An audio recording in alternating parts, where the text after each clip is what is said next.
Sometimes you want to choose a research topic, like you want a topic that will create significant impact to the industry, but you get stuck in the middle.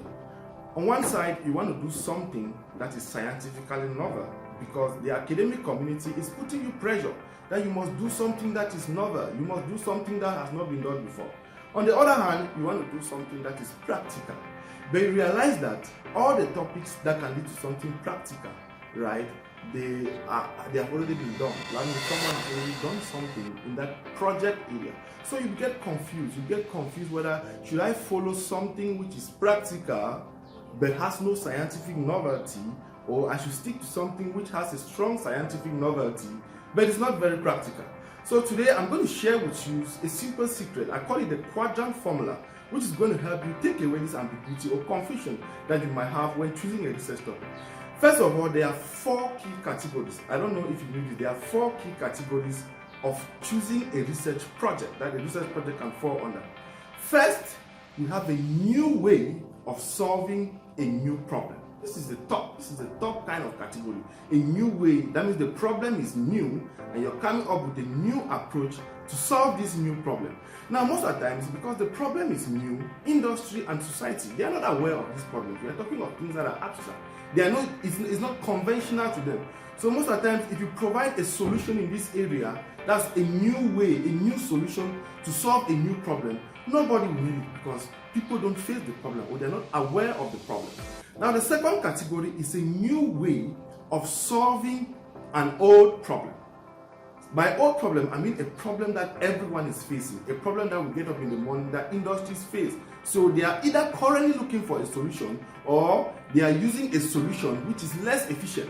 So when you come with a new way of solving this existing problem, most of the times it pushes very easily into the market. Industries run for it because this is a problem that they have been facing, and you've now come up with a new and efficient way of solving this problem.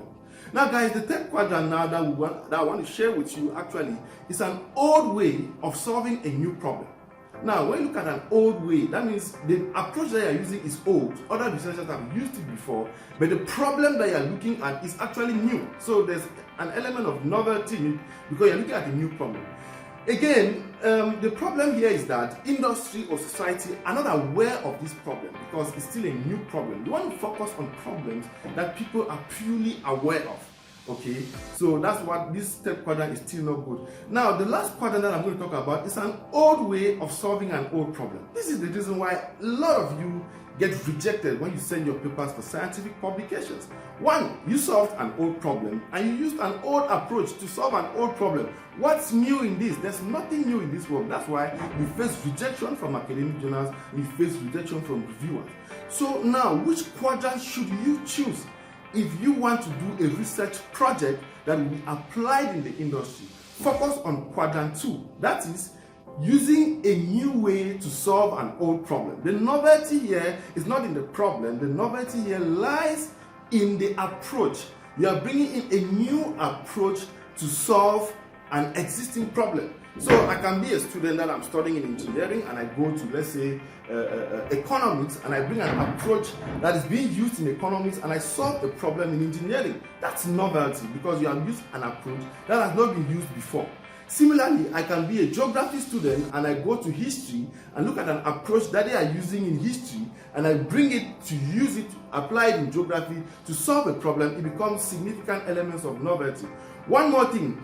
The very interesting thing about this second quadrant is that not only does it have a strong industrial impact, but also it has significant elements of novelty. So imagine doing a thesis project or a research project that simultaneously meets academic requirements and on the other hand has significant industry or business impact. My name is Fabrice Abunde and I help masters and PhD convert their academic knowledge into practical business and industry intelligence. If you want to hear more on this topic, then subscribe for more interesting videos like this. Thank you.